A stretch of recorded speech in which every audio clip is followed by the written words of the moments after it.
Hey friends, welcome to the Ascent Backpack and Tote tutorial. Now before we get started, go ahead and add your interfacing to all woven fabrics. Now if you are using a woven fabric for the exterior as well, instead of a vinyl or a faux leather, make sure that you add 2 layers of interfacing, which will give it a bit more stability. Everything else should only need 1 layer of interfacing, and we'll go ahead and get started. So our first step is to prep all of our strap pieces. So I am grabbing my strap cover, my strap connectors, all of my strap pieces, and we're going to go ahead and get those all prepped. Now it is important to note before we get started that these are each being prepped in kind of a different way. So make sure that you either watch this through all the way through first, or you follow along with the written instructions or the video instructions, just to make sure that you don't top stitch anything that shouldn't be top stitched, and you'll see what I mean here in a second. So we'll go ahead first and take our strap connectors. I've got our long and our short ones right there. And we are just going to mark the center of the straps. Now we're going to mark the center on all of our straps, so I can speed this up a little bit. Most of the straps are 2 inches, but make sure you use your ruler like the strap cover is 3 inches. So rather than marking at the 1 inch mark being the center of the strap cover is going to be at 1.5 inches.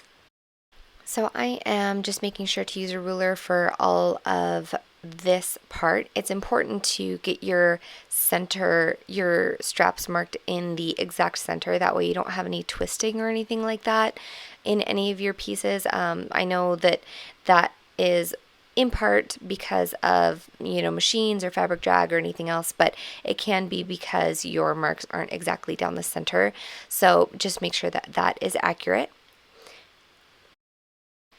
Now, since I am using vinyl, I'm going to use double-sided tape down the center of my straps in order to fold those towards the center, since with vinyl and faux leather you cannot iron.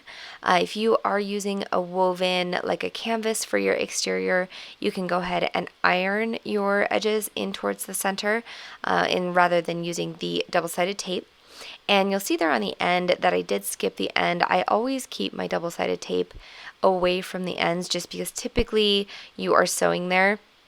It's inevitable that you're going to sew over some double-sided tape at some point, but you will find that your needle can get really gummy if you're doing that fairly often. So I just keep it out of my ends. That way you can kind of mitigate as much of that as possible.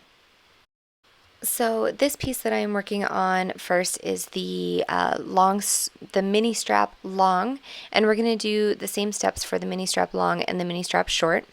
These are going to be straps that we do go ahead and fold towards the center, and then you are going to fold them in half again. So you're going to get 4 layers of vinyl so that you have a full strap that is complete on both sides. Now you will see that because I'm actually using faux leather, I leave just a tiny gap in the middle, and I found that makes it a lot easier to fold that in half. Again, because you don't have the fabric butting right up against each other, it just leaves a tiny bit of extra room for that turn of fabric. So leave just maybe like a 1/16 of an inch or something between those two, and it'll make it a lot easier to fold that in half. Now I'm just using my winter clips to clip this all, since we are going to go ahead and top stitch next, and we're going to do again the same steps for the mini strap long and the mini strap short. So that is my mini strap long and short all clipped together. Now we're going to top stitch that, and a huge tip that I cannot live without because I sew on a domestic machine, is to use a hump jumper. Now, if you don't have one of these, I highly recommend getting one. It's thicker on one side and a little bit thinner on the other, and you can see that when you go up on faux leather or vinyl, your presser foot tilts back, and I find that that is what causes my needle to jam a lot of the time. So when you start with the hump jumper behind the back edge of your foot, it will keep your foot parallel, and it will just go right along where it should. I've done bags that should never really have been possible on a domestic on this machine, just because that hump jumper makes it so much easier to sew thick layers. So anyway, now you can see that that is nice and top stitched, and we're going to go ahead and do that again to our mini strap long, using the hump jumper every single time you turn and your presser foot is tilted. Now, if you have an industrial machine, obviously those are, a bit more powerful, and so you probably don't need to worry about that. You might have a compensating foot, which is one of those feet that kind of splits, and it'll, go over layers a little bit easier. But I really find that tool to be completely invaluable for my domestic machine. The other thing, if you're sewing this on a domestic, is you'll see that my presser foot is white. That is a Teflon foot, and that's an absolute must. It helps keep your faux leather or your vinyl from sticking to the bottom of your foot and dragging, which can cause skipped stitches, or it can not move at all, or a whole host of issues. So the Teflon foot is a must. Now, the next step is to go ahead and fold in towards the center our strap connectors. So I've got my 2 short and my 2 long strap connectors.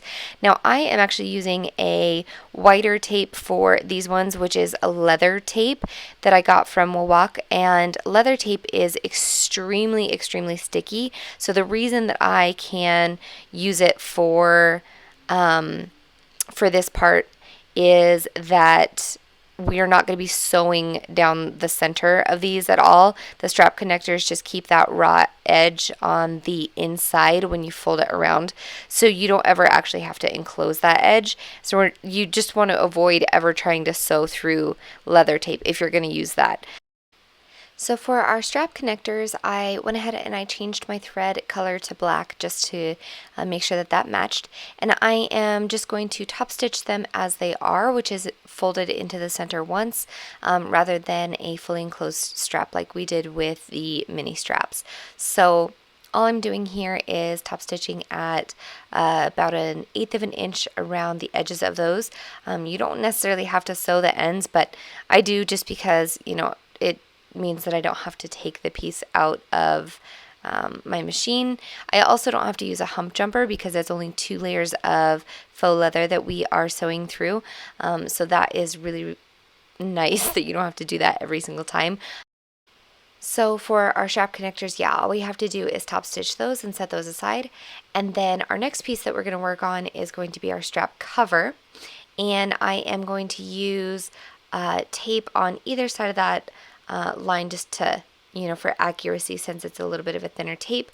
Fold that in towards the center, and then we are not going to top stitch this one. So it is a little counterintuitive, but we are going to top stitch that to the bag. So we want to make sure that we're not doing that now. Otherwise you will risk sewing over your vinyl twice, where you can accidentally perforate it. So next we are working with our straps, and for our vinyl straps I did this in a way that you do not have 4 layers of vinyl folded together, because if you're using regular strap sliders, it is super close to impossible to get those really thick vinyl straps through those sliders. And so what I did is a 2-sided, or kind of a 2-tone strap, where we are using cotton woven on one side and you are using the vinyl on the other side. And this is actually a really fun look. I like that you have the contrast of 2 different colors on each side. Your underside is kind of a fun pop of color compared to your vinyl or your faux leather, if that's what you're using on the outside. So we're going to go ahead and mark down the center of these just like we have done with the rest of the straps, and use our tape to tape that all together. Again, I am staying out of the edges. That's really important because of the assembly of how this strap is put together. And then we'll peel that back and fold these towards the center. Now we are only folding towards the center with our vinyl ones. Using the tape, our cotton we're obviously going to iron. And you'll see that I kind of do this in weird little increments. The faux leather actually has a tendency to stretch. So what I like to do is I'll take each kind of section and push that up and then fill in between. And that kind of helps me make sure that none of the pieces are, or that it's not distorting and kind of stretching one way as I go down. So I just kind of like to either start in the center or do little sections like that to just make sure everything that is as even as humanly possible. So we push those all towards the center, and that can be set aside. We're going to do the same thing for the second strap, and I'll just go ahead and speed that up because you know how this works. Now this next step is personal preference. You can do it or not. It is totally optional. But with our woven undersides, what you can do is trim off about 1/8 of an inch along each long side of the strap.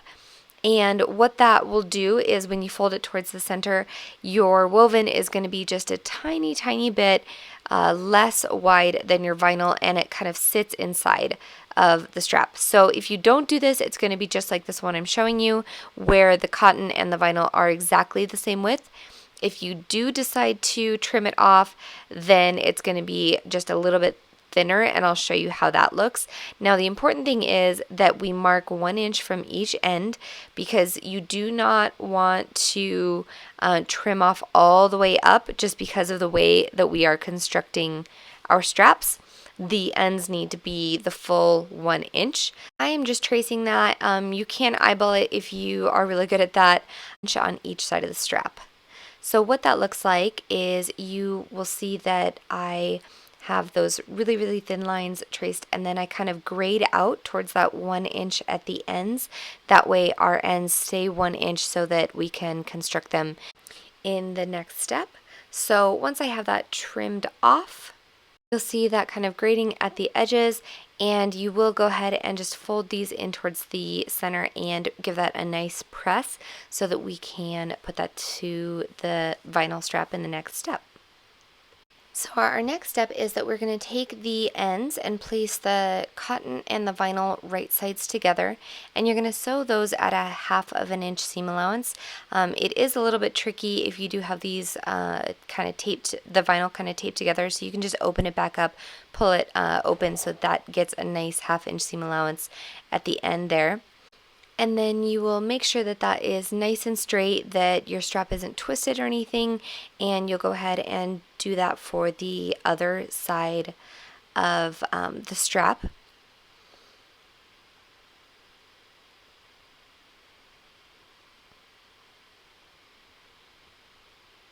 And then I just like to take my scissors and grade just a little bit of a triangle up to the seam allowance on either side for the vinyl only, since we are going to be folding that in and you want to reduce a little bit of bulk in that fold especially.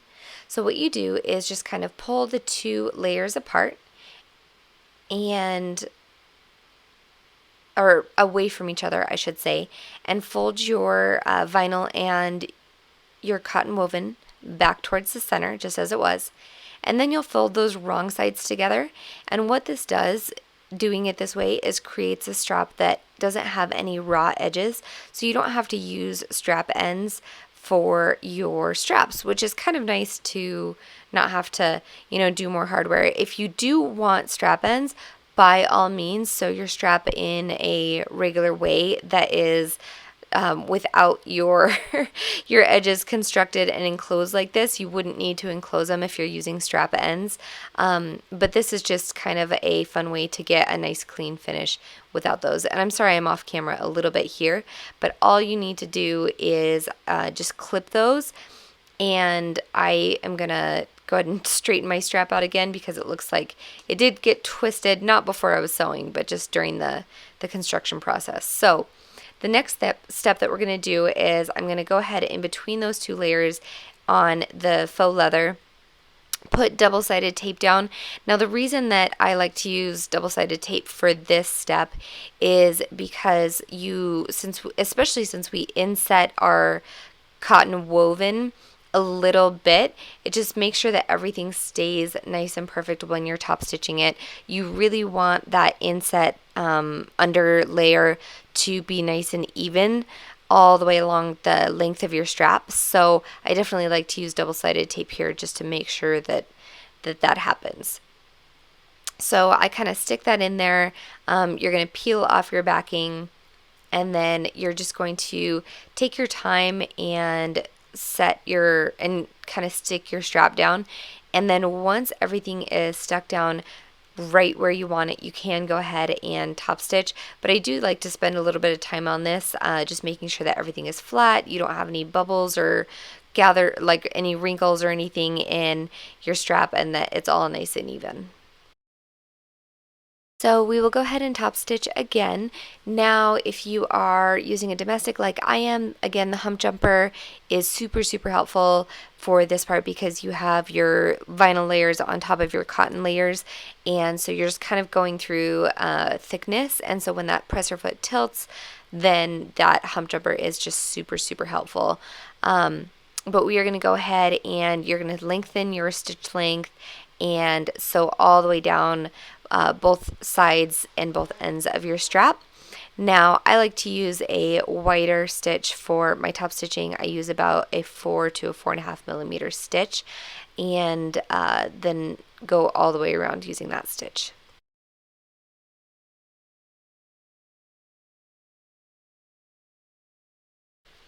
Now, if you are using a woven for your exterior fabric and your straps, then this is a lot quicker process actually than doing vinyl for your long backpack straps. Now, again, we are going to mark down the center, which in the case of our woven straps is 2 inches as they are 4 inches wide. So make sure and mark all the way down. You want to make sure and keep that super, super even. And then we are going to go ahead and push those long raw edges towards the center, and we'll give that a really good iron. So once those are all ironed in, you can go ahead and top stitch this. I do like to clip it, just in case to prevent any twisting or anything like that. And we will go ahead and top stitch that at, again, 1/8 of an inch. I do use my hump jumper with the canvas because with all those layers it is a little bit thicker, and just to make sure that I don't, hit my needle or anything like that, I just find it a little bit more effective on my domestic machine. So you can go across the ends and then back down. Do make sure that you back stitch on this, and we will do that for both of our straps.